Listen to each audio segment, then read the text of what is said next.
Oh, here he goes again. Okay. I was asked to record it, so I recorded. Please record it. I'm not saying anything wrong, nothing I'm embarrassed of. The second argument, page 428.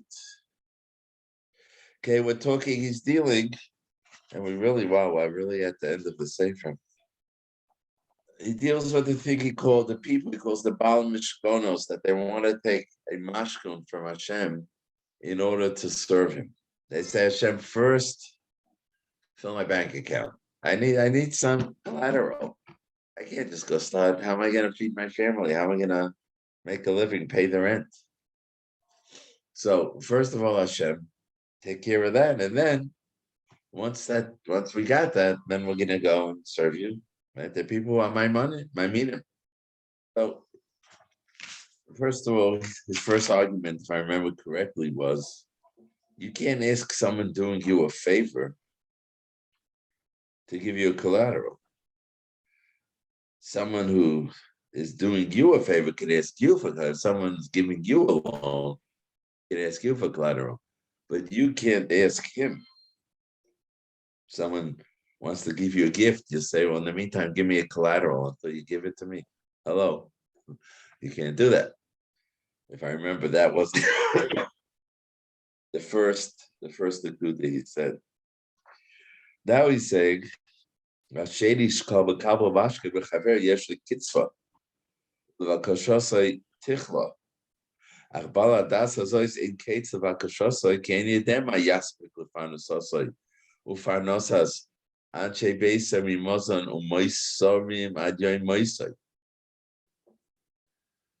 page 428, reverse.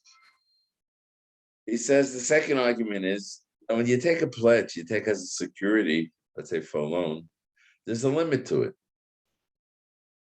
His request for a pledge is limited period and a limited amount.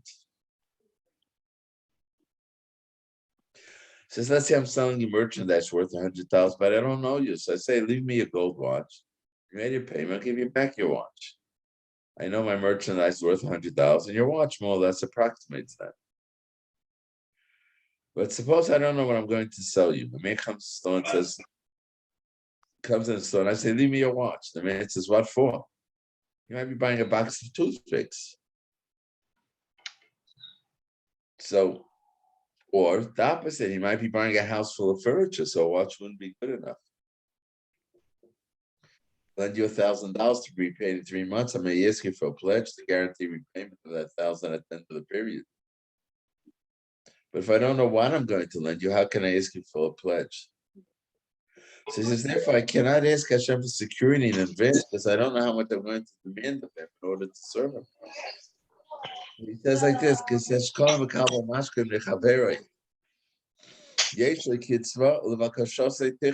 limit to it.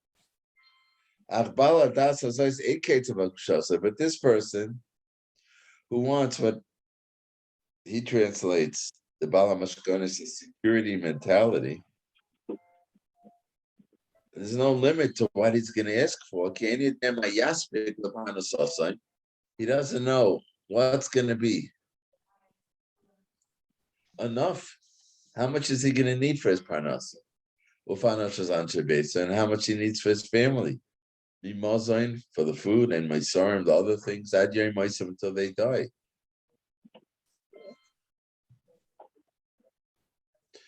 In other words, he's saying, let me be established and then I'll serve you. But an establishment that he's asking that from a Kodesh Baruch Hu.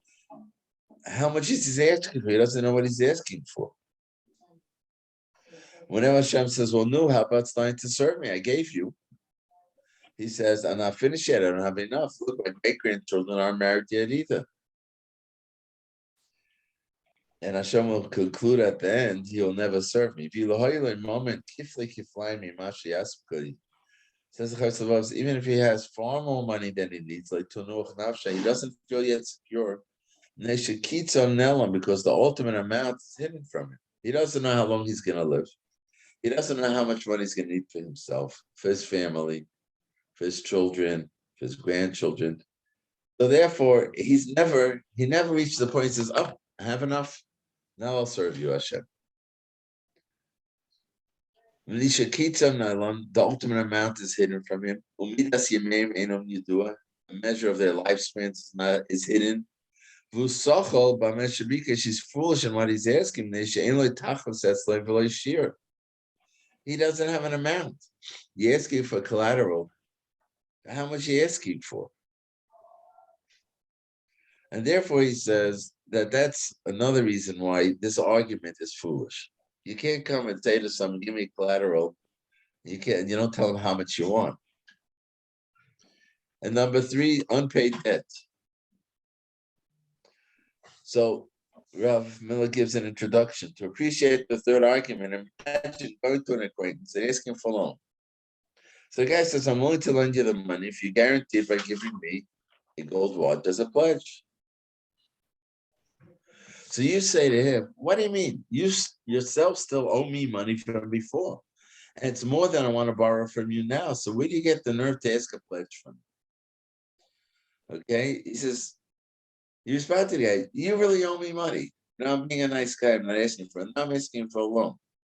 He says, that's our situation. We come to Hashem and we say, "We're willing to serve you, but give us a guarantee first to ensure that we'll be rewarded." Hashem says, "Look what I did for you until now. What do you mean I should give you a guarantee?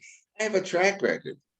Look what I've given you. I've given you life. I've given you everything. Look at yourself. You're dressed. You have clothing. You have a house. I've given you everything. What do you mean you're asking me for collateral? I created you. You owe me so much for what I did, and now you're asking me I should give you a collateral when I ask you for something?" So that's the shlishi. The third argument is mashkin. It's chaveri enem mashkin. I say like kodem of chayv shuchayev. You only take a mashkin if you have no outstanding debts to that person. You have no claim against them. But only that's justified to ask for a pledge. If you lend money to someone, you can demand security. But if you, the lender, already owes money to that same borrower and now he's asking for a loan from you, you can't ask him for security.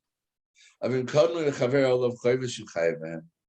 if the lender owes the borrower because of a previous debt, and he knows he has a valid obligation to pay it back. So now when he's lending that person money, he can't ask for a mashkin because he owes the guy money. And even if the borrower says, "I'll give you a collateral, I'll give you a mashkin," the lender is not right that he should take it because he knows he owes him. And he says, certainly Hashem, to whom man has a very valid obligation. He's mentioned, the soul through the Sefer. He said earlier that all the schar we get is really a chesed because we owe so much to HaKadosh Baruch Hu for just life, for everything He's given us, that all the avodas Hashem we could do really doesn't even start repaying what we owe Him. And it's the chesed Hashem. He says, "Well, if you did what you did, I'm going to give you schar." So he's saying here also, the person's going to say, "First, give me a collateral, and then I'll serve you. You owe me so much already," says Hashem. "How could you ask me for collateral?"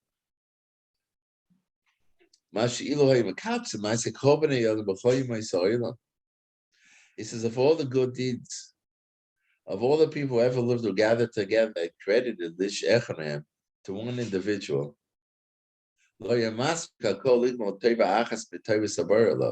that would not be enough to repay one of the kindnesses of Hashem to him. Take all the mitzvahs that everyone ever did and say, "Okay, you have it, you use it." It wouldn't be enough to pay Hashem.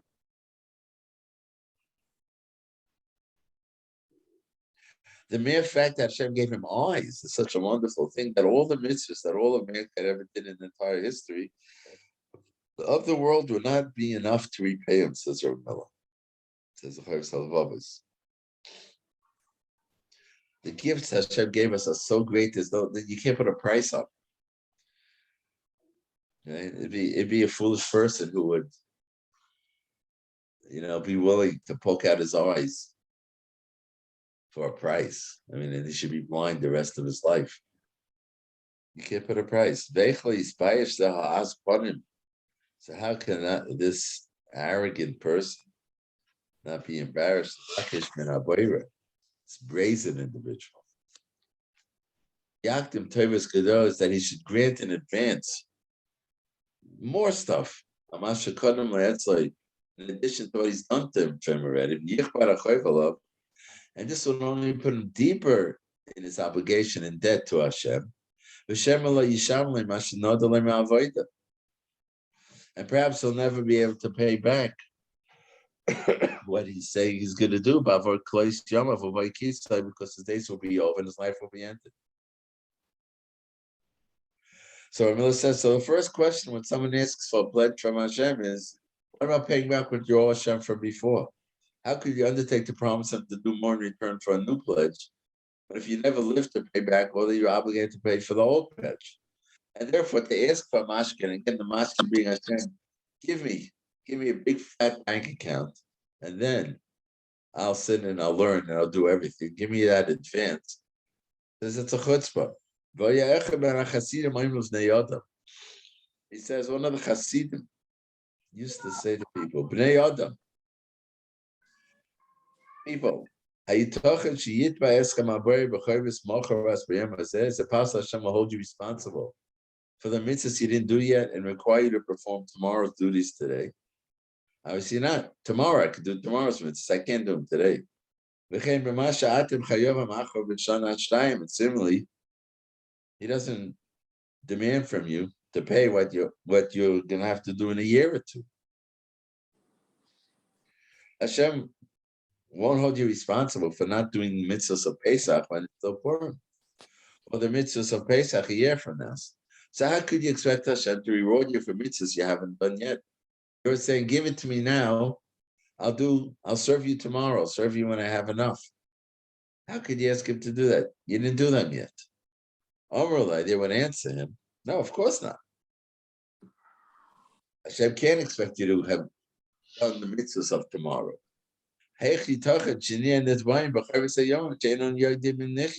How can we be held responsible for obligations that we don't even know if we'll be alive then? Until when the time comes, I'll live another year, it'll be Pesach, and then I'll be obligated. It's our obligation, however, to serve Hashem with a definite service at a definite time when that definite time comes. Before it comes, you can't blame us for not doing it. When it's Hanukkah, we'll do Hanukkah, and when it's Purim, we'll do Purim. So says the Chassid, this was like a trap. The Chassid then says to them, Amalem, Hashem says the same thing to you. He's guaranteed for every definite period a corresponding support. Tomorrow's food you'll get tomorrow. In a year's food you'll get in a year's food. And in return for it, you're obligated to a corresponding service. Therefore, you have to serve him in return for what he gave to you each day. Today he gave you food, you have to serve him. You can't say, give me what you're obligated in a year. Or give me what I'm obligated in 2 years, right? And then I'll serve you. No. You serve me today for what I give you today. And just as he doesn't demand service from you before it's time, he doesn't expect you to keep Pesach before it's Pesach. So too, you should have a sense of shame that will restrain you from asking Teref for food, for your parnasa. That's not its time yet. I don't have to ask me that I should give you your parnasa for a year from now or for tomorrow. It's not tomorrow yet. How could you ask me? So chutzpah to ask me to give you food for tomorrow. It's not tomorrow. And I don't ask you to serve me for tomorrow. Maduani Roya ask him. So says the chassid, why do I see him? I'm actually man a tafresh shanim boys. You ask him for the support. You want the money in the bank for the next 10 years, the next 20 years, the next 30 years. You don't even know if you'll be there. That you want in advance on that food. Even for a future wife and children who aren't even born. But I'll serve you, but first give me what I need. Just as I don't ask you to perform the mitzvahs you're not responsible for, yet responsible for. You shouldn't hold me responsible to reward you for the mitzvahs you didn't do yet. Not only are you asking for the basic food that you haven't yet earned, but you have the nerve, serve with luxuries. Lizman of Shani, you're doing for unknown future times. That not even been promised to you. You may never use that advance, even if Hashem would give it to you. So how could you ask for it? And furthermore, not only do you not render service to Hashem ahead of time, you don't even make a personal reckoning. You don't even take out time to say, what about what I was supposed to do already? Did I fulfill my obligation? I'm asking Hashem to give me what I need for the next 50 years for my family and grandchildren and great-grandchildren without doing an avodah. Hashem's not asking me to do my avodah for that time. He says, and also, you're not even saying to yourself, forget about doing next year's Pesach. What about last year's Pesach? What about the mitzvahs you were supposed to do? When he never neglected to provide you with your needs, even when you weren't fulfilling your obligations. So again, the answer to this, Bala Mashkoinus. Why should you worry about those days in the future? You still owe for what you already received. That day you ask him to give you before in a pledge for what you may expect in the days that are to come in return for service that you didn't do yet and may never do.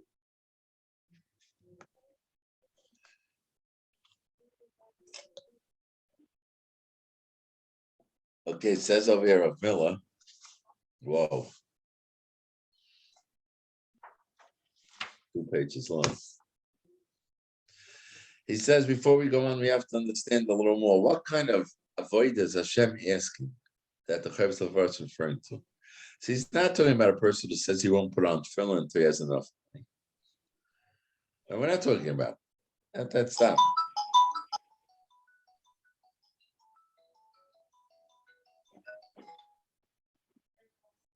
Yes, 3.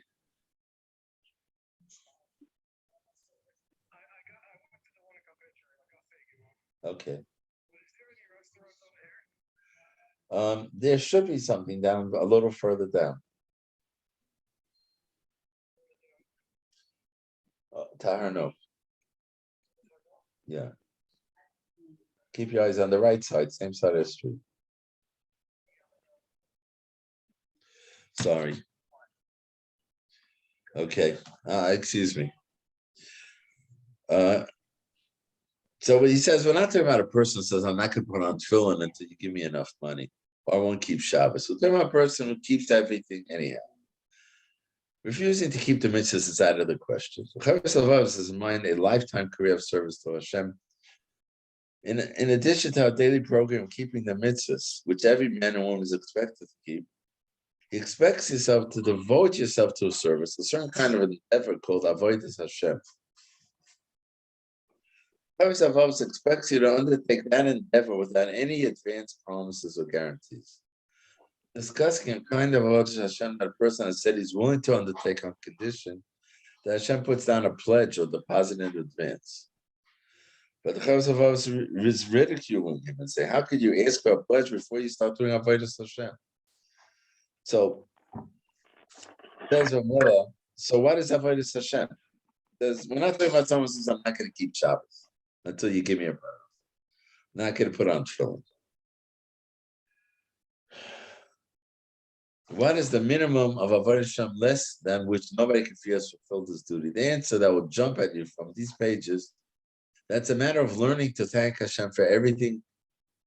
He's not talking about learning Torah as essential as that is. He's not talking about going out and teaching people to live a good life, serve the Torah. All these things are good things. The first and foremost, avodas Hashem is the subject of studying all the wonderful things of this world and being grateful to Hashem for that. That is something that's so far from our minds, it doesn't enter our thoughts that it's avodas Hashem. If that's what he's talking about, that's the minimum of avodas Hashem. All right, this, after you went through the Shara Bechina and the other Sharim we learned, right? So that's a big foundation of Chovos haLevavos. So saying of Mila, we're talking about a person who is saying that, I'll get into that and into the gratitude and all that after I have what I need.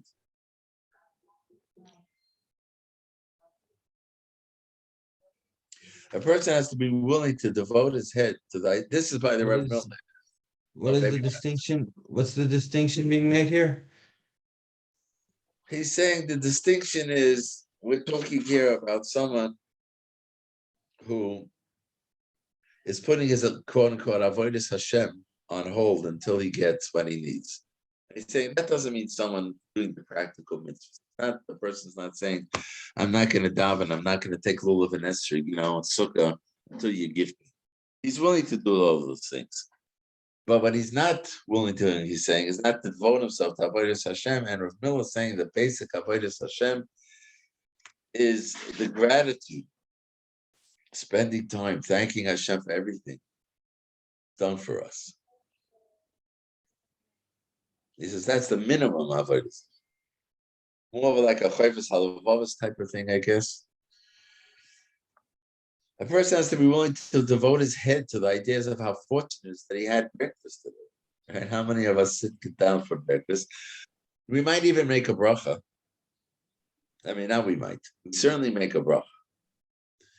We might think about the bracha that we made. Like, well, it's a wondrous thing. Does that make any sense? Right? Like Ramila would say.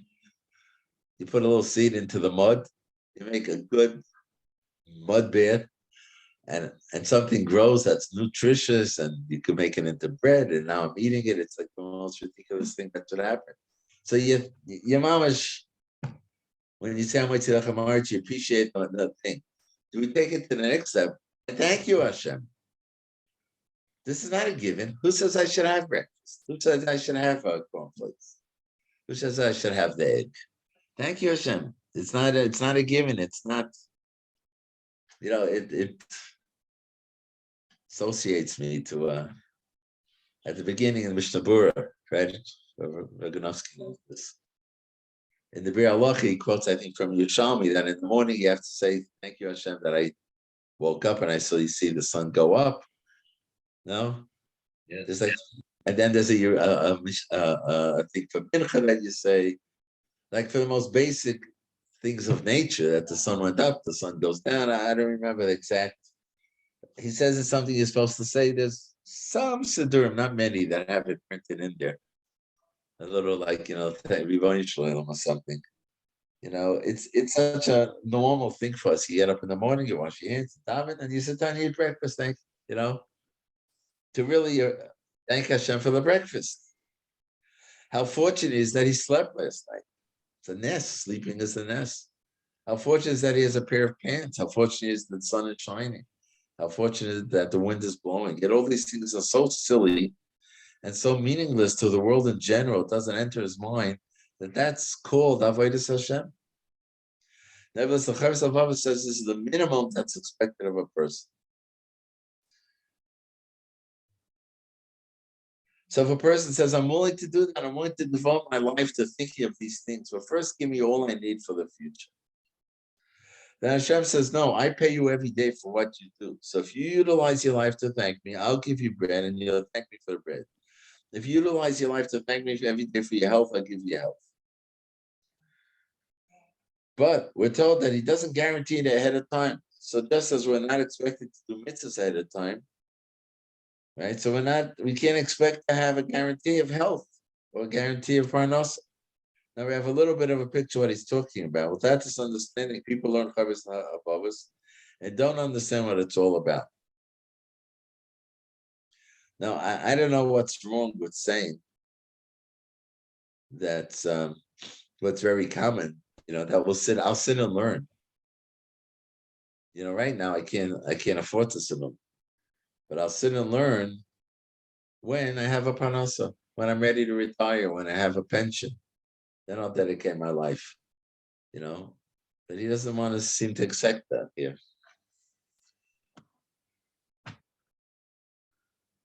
It sounds like that's not what, according to Miller, the Chovos haLevavos is saying. Yeah, well, but where did he see it? I Where did he see that? don't know.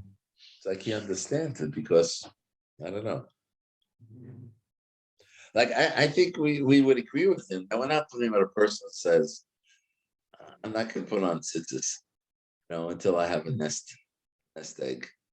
I'm not gonna sit in the sukkah. I'm not gonna those things everyone's sort of gonna do. No one's gonna say I'm not doing it until, even though, I mean, you could say there were people who didn't keep Shabbos because they had to make a parnasa first, right? As soon as I have a parnasa, then I'll go back to keep. There was such things, but that was extreme cases where there was mamash no food on the table, and we don't think what the Chovos haLevavos talking to only those people. It's talking to us.